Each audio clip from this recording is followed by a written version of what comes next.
Hey, blessings, blessings. So as I've been seeing the Hebrew Israelites preach about how they are the chosen ones and how no other race will be able to make it into the kingdom of heaven, it's really been leading a lot of people who don't know the Bible astray as well as into destruction. And we have to be aware of these false prophets that the Bible warns us about in the book of Matthew, and really pay attention to their fruit and how they release their doctrine, which is in pride, rebellion, and racism. And they try to use the word of God to justify their feelings towards white people. So here is sound doctrine to debunk their racist agenda. Let's go. So now we see in Revelations chapter 7, verse 9, it says, "After this I looked, and there before me was a great multitude that no one could count, from every nation, tribe, people, and language, standing before the throne and before the Lamb. They were wearing white robes and were holding palm branches in their hands." You know what? It breaks my heart that our brothers, our people in Christianity, think that we're racist and hate white people. See, they call us a cult and they call us racist. They say we hate white people because we tell the truth. Welcome to another episode of When Christians Post Scriptures and Don't Know What the Hell They Talking About. So, isn't it funny how they call us a hate group? They call us a cult. You know, they say that we hate. But isn't it funny how the Israelites, we always have a precept. See, the Israelites will never come out of their own mouth, out of their own understanding, or use their feelings to bring out what's written in the Bible. So the brother brings out Revelation 7 verse 9. Let's go to 2nd Ezra chapter 2 verse 42. That's the precept, Christian. "I, Ezra, saw upon the Mount Zion, Jerusalem, a great people whom I could not number, and they all praised the Lord with songs." See, it's saying the same thing Revelation 7:9 says. Verse 43, "And in the midst of them there was a young man of a high stature, taller than all the rest, and upon every one of their heads he set crowns, and was more exalted, which I marveled at greatly." So the great multitude of all nations, kindreds, and people that you read about in Revelation 7:9 is talking about Mount Zion, Jerusalem. And they would try to bring up a chapter in Hosea on how he was only referring to the children of Israel and everything. So I looked up nations to see exactly what it meant. And this is what it meant. I'm going to show you. And we can all see that it says the nations are all of the peoples of the world other than the people of Israel.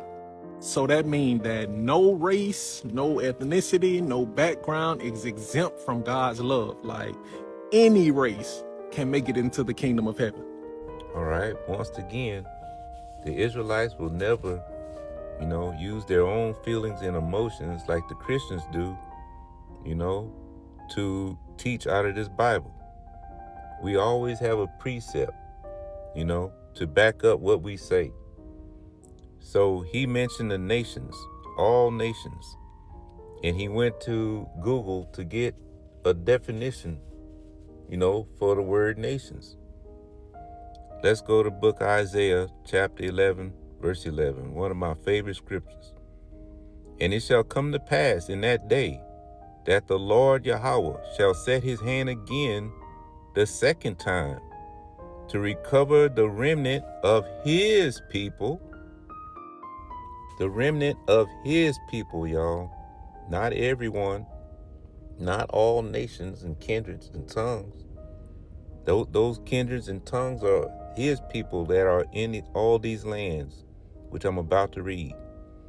"The remnant of his people, which shall be left from Assyria." We have people scattered in Assyria, "and from Egypt, and from Pathros, and from Cush." We have Israelites living in Cush, y'all. Most High said he's going to scatter us to all the four corners of the earth.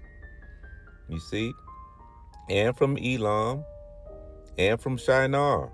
We have black people living in Iraq today. You see? Israelites living in Iraq. And from Hamath. And from the islands of the sea. And he shall set up an ensign for the nations. See that? There goes that word nations again.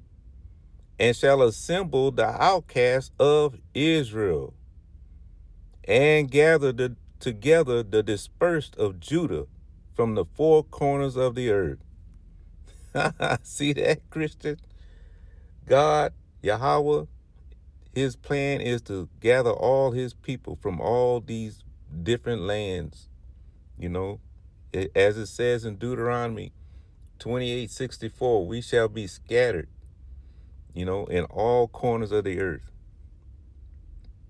So look, these Christians, they all in their emotions, they boo-hooing and crying, about the Israelites bringing out truth, because they don't want to see, this world, be destroyed. You see, they don't want to see their paycheck go away, you see. So they call us a hate group, but every time you turn on the TV, it's some black student being hung from a tree on campus. You have ICE, going door to door, rounding people up, people of color, and putting them in alligator prisons. But we're the hate group. Why aren't they marching on the White House lawn, calling this administration a hate group? Let's go to the book of Isaiah chapter 30, verse 9. It says that this is a rebellious people. You Christians, you black and Hispanics in the Christian church, you are rebellious people. Lying children that will not hear the law of the Lord. You don't want God's laws. It puts too much restrictions on your fun. Verse 10, which say to the seers, which say to the prophets, to the Israelites on the streets, see not, and to the prophets, prophesy not unto us right things, speak unto us smooth things. See, preach unto us that all kingdoms, all nations will be saved. Preach to us that, we only need faith. We don't have to keep the laws anymore. Speak unto us smooth things, prophesy deceits. See that? It's deceitful for us to say that, hey, we don't need God's laws. We only need faith. We're under grace. All nations will be saved.